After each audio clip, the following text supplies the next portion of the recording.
Good afternoon. I hope you all had a great lunch. This is an interesting day. We've already had 2 presentations about NetLab, VMware, EMC, and you get to hear it a 3rd time. So in the interest of brevity, which has not exactly been known as my strongest suit, I'm going to go through my PowerPoint presentation so we don't death by PowerPoint again. So I'm just going to go through the presentations pretty quick.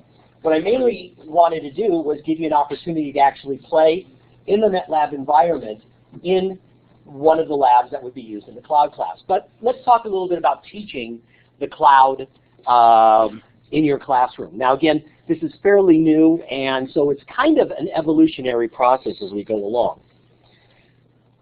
So of course, one of the first things that everybody wants to know is what is cloud computing, and it's like the blind man and the elephant. Everybody has their own different definition. And I really like Doggert's definition of it. So first of all, one thing we have to get across to our students almost immediately is that the internet is not the cloud. When you hear about, oh, the internet and the cloud, no, it isn't. The internet is the delivery system. That is the mechanism. That's the streets. The cloud are what are on the end of the streets. If you were in Tim's presentation this morning, you've already seen this definition from NIST. And it's become kind of the classic that everybody that is involved with cloud computing, either teaching it or using it or implementing it, all uses this kind of as our Bible guide to it. But to kind of distill it a little bit, we've kind of come up with these 5 elements that what makes cloud computing different than all others. Number 1, it's on demand and it's self-serviceable, meaning that if a company or a user or somebody needs to expand their cloud offerings, they can very easily on their own request more resources. Broad network access is, again, that's part of the internet delivery system that goes along with it.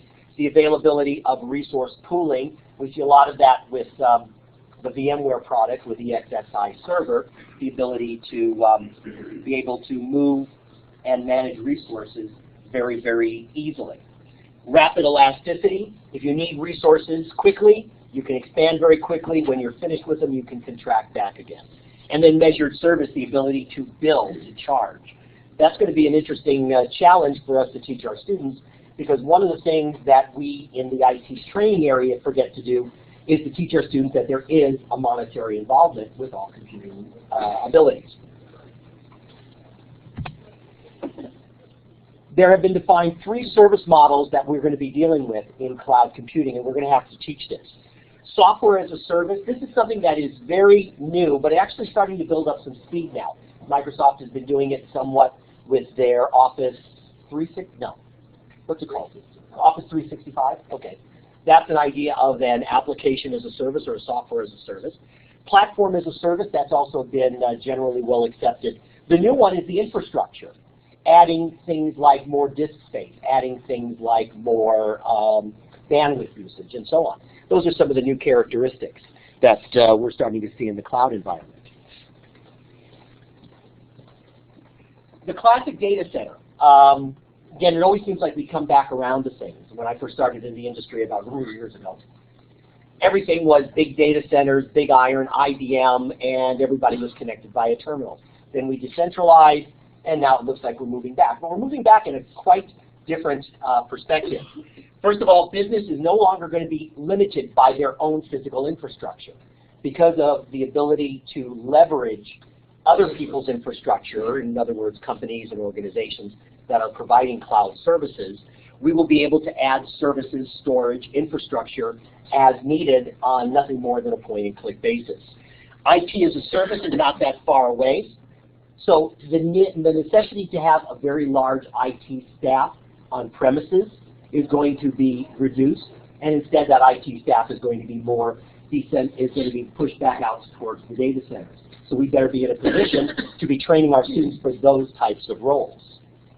And having a virtual data center doesn't mean you're doing cloud computing. So again, keep in mind the basics that we were talking about earlier, those 5 elements, and that's what really is going to make the combination of virtual data centers and cloud computing a reality.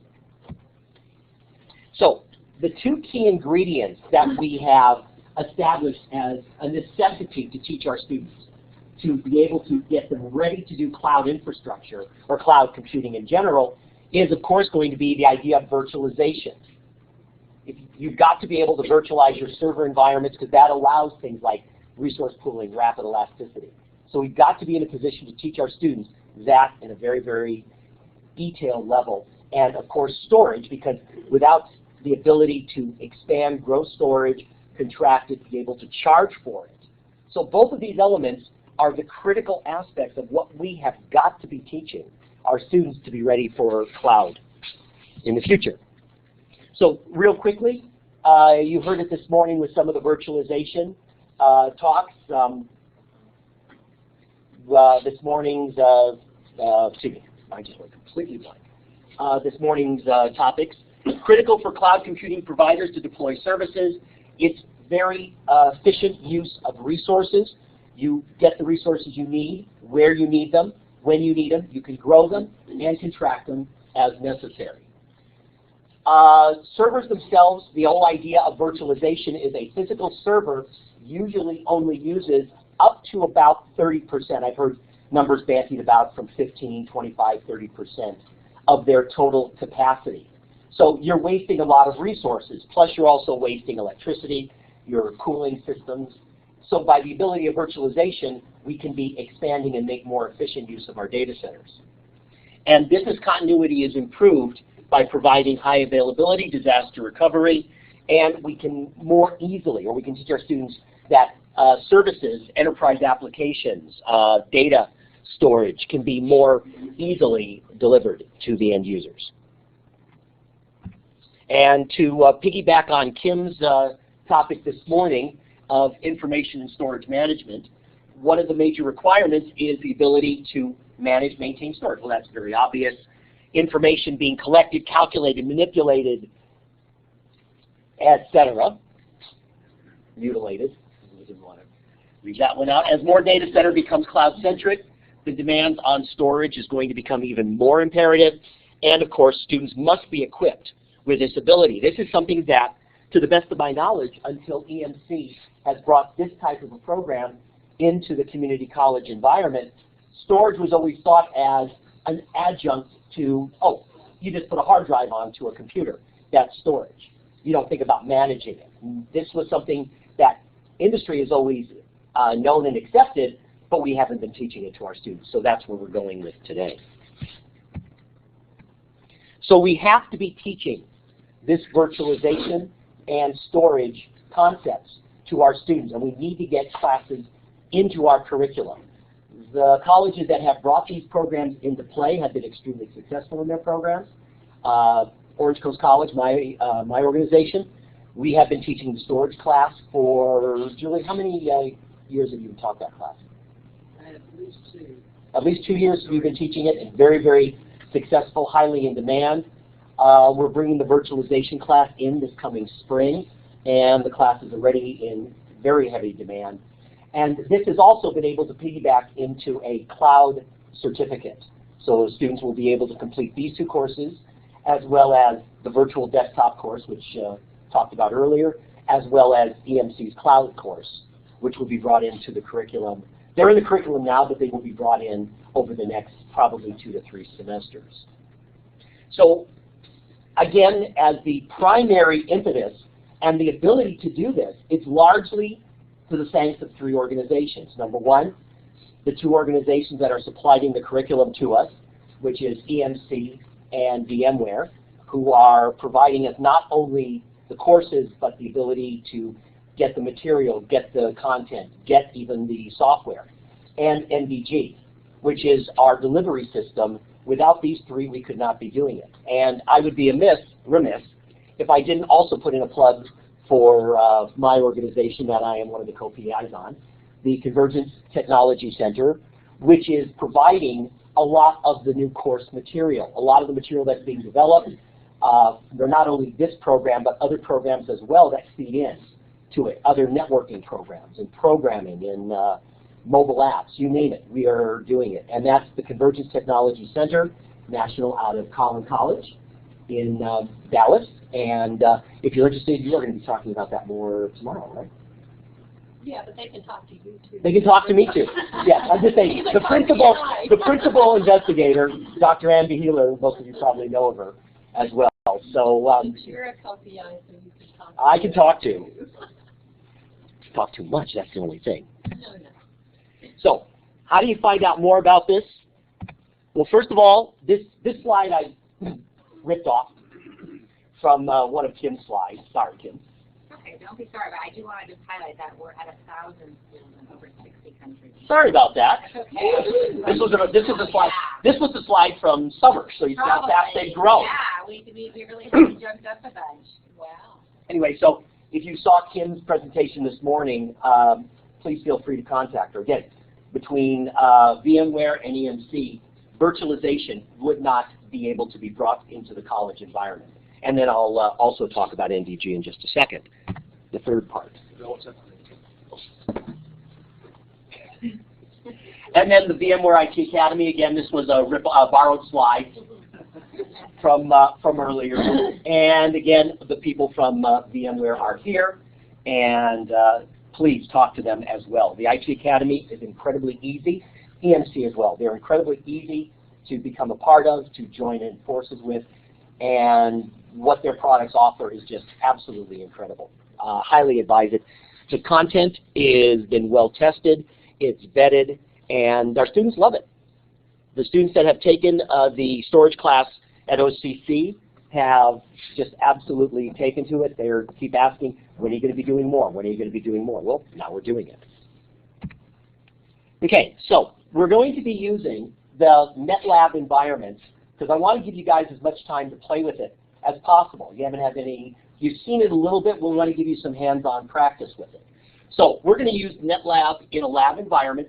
You're all going to be like the students would be. Now, we're all in a classroom, and you can do it in a classroom environment. Now, we only have 20 accounts set up, so this is going to be, you added 5? How many do we have in here? How many students? You may want to pair up.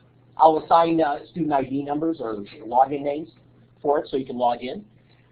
So when we're out there, we're going to look at one of the labs. Now, these are the labs that Rich mentioned earlier. Introduction to storage, which is simply the installation of OpenFiler. If any of you have ever installed it, it's about 4 clicks, and it's very, very easy. We're going to do the lab on the overview of RAID. In the RAID lab, what all of you will be able to do, and you'll see just how easy it is to use NetLab. And I'll kind of guide you along as we go along. I'll kind of do it as a demonstration up here. You can follow along with me. The other labs, and you can get demo accounts from NDG so that you can practice these labs, where you have the overview of logical unit numbers, LUNs, network attached storage, protocols, overview of that's one of my favorite chapters, by the way. Backup and recovery, security vulnerabilities, which Sam's going to see what he can do about those. Some of you that know Dr. Bound know what I'm talking about. Securing storage infrastructure, and then the managing. So we're going to do just those two. So this is our infrastructure. You've seen this picture a couple of times. Each of our pods will have 3 virtual machines. We'll have a virtual Windows machine, a virtual Linux machine, and a virtual SAN. This is our OpenFiler box. The OpenFiler box is up and running and has already been installed and configured. So what we're going to do is we're going to run from Windows because it's all web-based. OpenFiler works on a web environment, therefore it is platform neutral. You could do it just as easily from Linux or Mac, and I've done them from both, to set up the lab. But the environment that the NDG is set up on, you will simply click on the Windows machine and follow the labs. So, how's that for getting through a lecture real fast? Amazing. So let me just conclude, and then we'll join, and then we'll actually do the lab. Just in conclusion of the talk, cloud computing is not a buzzword. You hear it, from the very beginning. It said, blah blah blah cloud, blah blah blah blah cloud. Of course, it is exciting, relevant, essential, employable, and it will be the future, at least until they change the future. But for many years, at least, we have some very, very cool stuff. So before I go into the demos, does anybody have any questions just at this point? Oh, you're more quiet than my students. My students are usually yelling at me right now. Okay, so let's go ahead and get started. So if you have like I said, you can join up with somebody, and I will assign numbers for you. If you'll go ahead and open a web browser.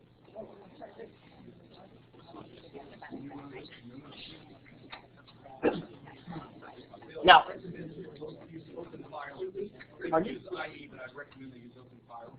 Open Filer or Firefox?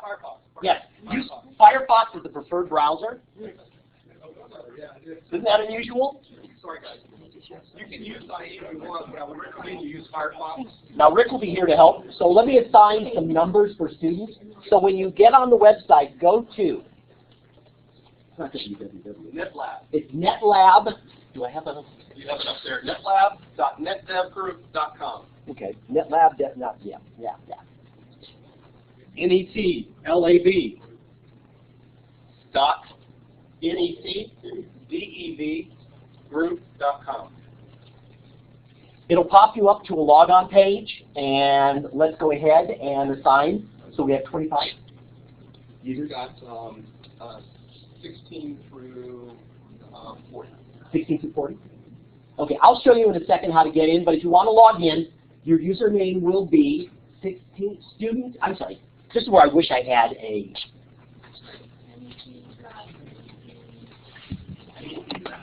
Let me see if I can do something here to make it a little easier for you. So I don't have a whiteboard pen. How about that? I'm going to use Notepad. That's what I was looking for. Oh, there we go. Anybody need help in the right spot?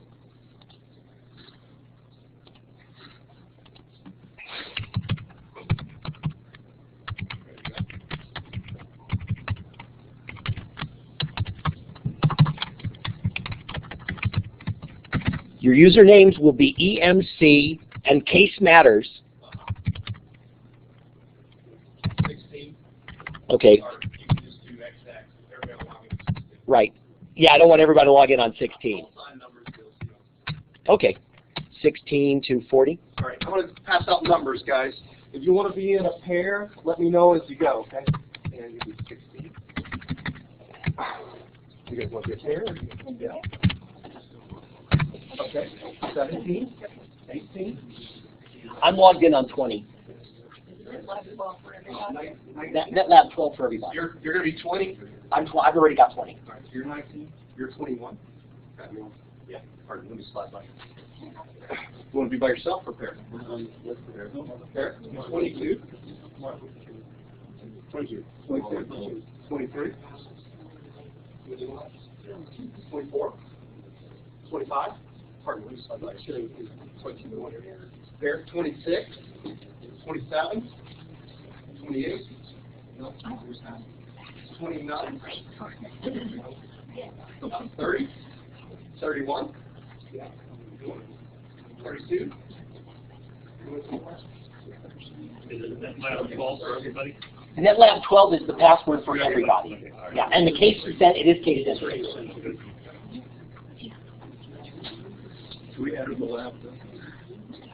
Hang on for 1 second. Let's get everybody logged in. So when everybody logs in, they should be on this screen.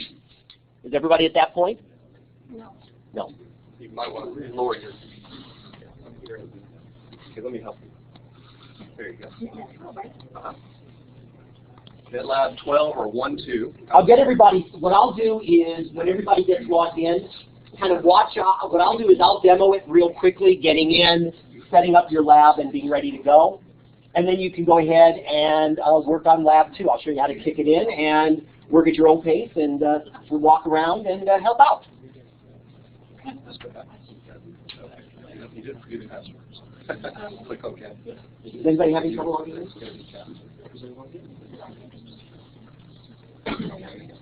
Oh, you do? Okay. Anybody else? Sure. Just click close that. We're in this lab.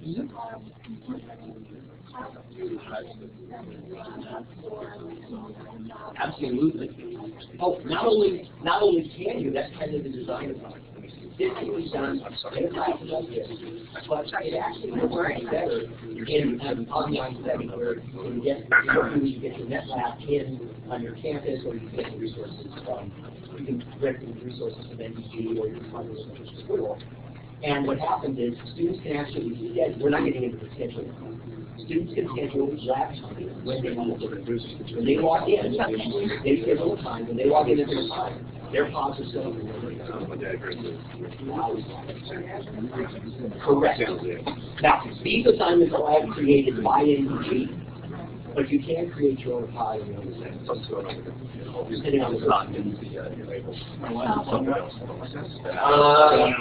Port test circle. Oh, if you're in a port test circle, let me show you what you have to do. What you need to do is in Firefox, you need to click on the option. So click on the tab at the top, or if you have a menu bar that says Tools. Come over here to say Add-ons. Go over to Add-ons, go all the way to the bottom. And they'll say, it's yours is at the top, you're already enabled. Yeah, there might be one disabled. It'll be the Java platform. If that's disabled, enable it. Kick out of Firefox, kick back into Firefox, and that's it. It's a Java problem. Are you guys still having? Well, okay, I just did that. I go out and go back. You got to go out and come back in. We checked out most of the computers, but maybe not all of them. There. How much? Sure. Anybody else have a problem? I'll come help you.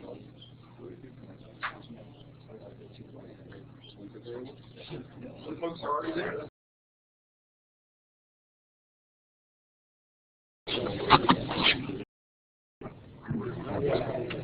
Can I do? Oh, thank you. Oh, cool. Okay, when you're ready, what you need to do is, okay, my session's terminated, fine.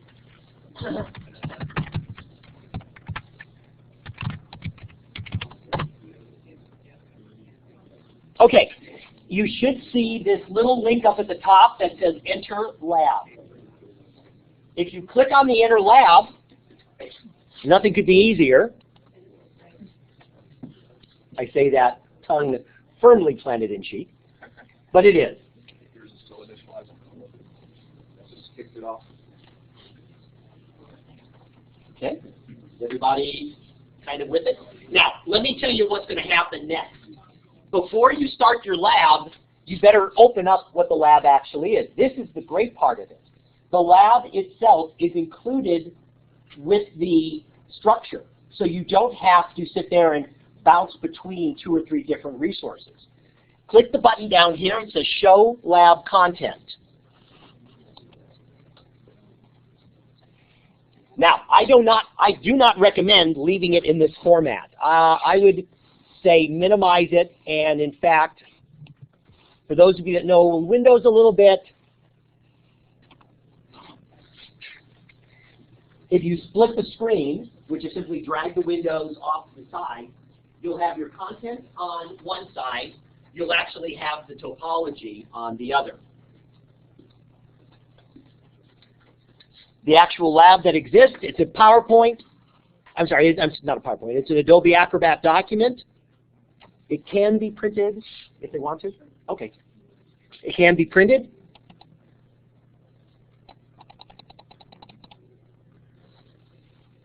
So just like all good lab assignments, you tell them what you're going to tell them. In this case, the objectives are to create the RAID partitions, configure RAID 0, basic striping, RAID 1 mirroring, configure RAID 5 hot spare, and then configure even RAID 10.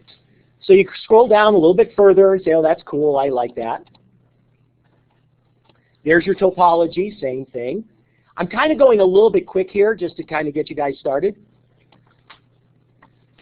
Do make sure you're paying attention to that because the passwords are already pre-set up on the Windows account and on the sandbox, the open filing.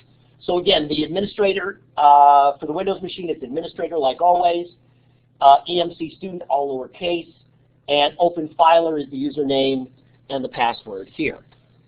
So if you scroll down just a wee bit further, it tells you how to get started. So the first thing you need to do is you need to open up the Windows host machine. So all you need to do is click it, click the Windows machine, and that's going to now be open. So your browser is going to fuss at you because these haven't been already pre-configured. So you might have to say run, and you can check the box, and it'll only show you that once. You can also turn off those little download tabs. It's because the browsers have gotten really smart, and they're trying to protect you from anything that may occur. So when you try to remotely connect to something, the browser is popping up for you. So you can turn that off if you want. Okay. Yeah. And when you're setting this up in a classroom, what I've done is I have given the students fairly explicit instructions as far as setting up the browsers, making sure they're set up the right way, so that they know kind of where they're going. For your online students, just simply put that into a document that they should be downloading and printing, or at least have available to them. Once they get through it the first time, it's like that. It's very, very simple from that point on. Well, it's 5 to 2. We have the room until 2:20. So I guess Rick and I will walk around and we'll answer any questions, help you guys out. Go ahead and do the lab. Can I log in? Sure. I'm going to log in as an instructor of this class, and what I'm going to do, so don't freak out if you see me join you in your lab. I won't type. So as an instructor, I can sit up in the front and I can randomly go around the room and join your sessions.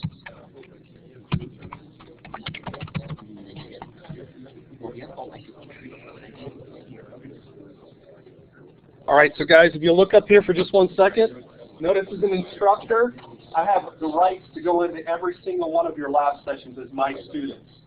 So I can mentor you. So if you were to raise your hand, I could actually join your session and work with you. I could do that from my kitchen table at home because I could also chat with you inbound in the lab environment. So, Ann, what account are you? I'm going to join Ann at the front of the room because she's doing the Open Filer lab.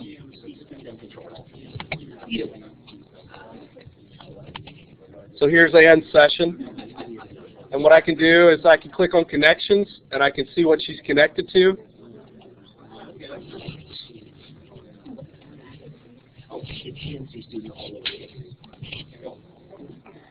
And we'll be able to watch Ann work. So this is Ann's work up here, guys. She's going through the lab. Or you can do a control alternate. I know you're an expert in. You've been For your control alternate delete, well, not do control alternate delete. It's either control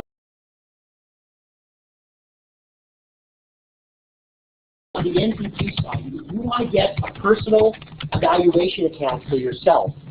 This is how you can get it.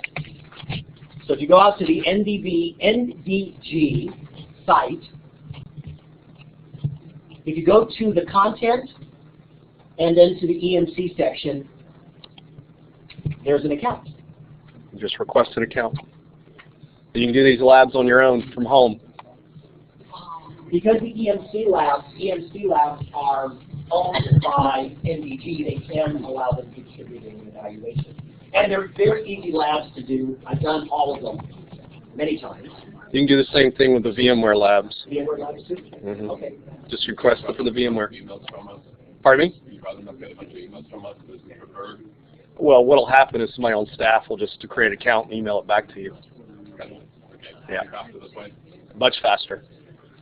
Yeah, if you work with me, I've got 100 emails in my inbox already for the day, so I'm going to get to it. Somebody on staff will knock it out. Of course, you start by me and put my email to the top. Every time. An actual